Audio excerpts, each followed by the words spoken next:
Hello everyone, আবার চলে এসেছি। তো আজকে আবার সেম যে আনবক্সিং করব।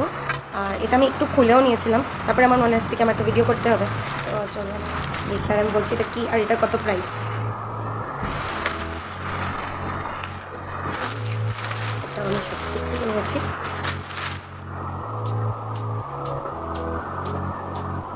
তো এটা হলো গিয়ে একটা হ্যান্ড ব্যাগ, আর এটা আমি আবার সবসিট থেকে নিয়েছি, কেন কি ওই দিন যখন আমি কুর্তা আপনাকে দেখিয়েছিলাম ওটা ধোয়ার পরেও কোনো কালার যায়নি। হ্যাঁ, প্রিন্ট একটু ব্যাককভারের মতন আমি জানি, বাট স্টিল। আর এটা হলো গিয়ে প্রাইস 187।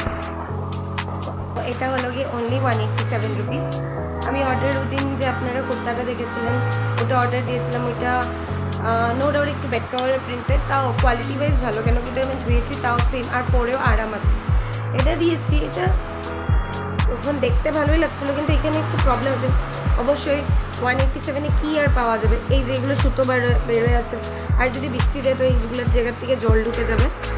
ঠিক আছে, কোনো দিন নেওয়া যাবে। আর অর্ডার দিয়েছি, আর যখনই দেখছি কম দামে। আরেকটা জিনিস হচ্ছে যেটা আপনাদেরকে আমি পরে আনবক্সিং করে দেখাবো, ওটা এখনও আসেনি, ওটা আসবে আমার। আমি সবচেয়ে থেকে জাস্ট ট্রাই করছিলাম, ফার্স্ট আমি অ্যাপ ইউজ করেছিলাম ওই দিন কুর্তাটা নিয়ে। আর এটা এখন নিলাম, খারাপ না, ঠিক আছে। 187-এ কী পাওয়া যায়, 200 টাকার তো কিছুই পাওয়া যায় না, তো ভালোই চলবে।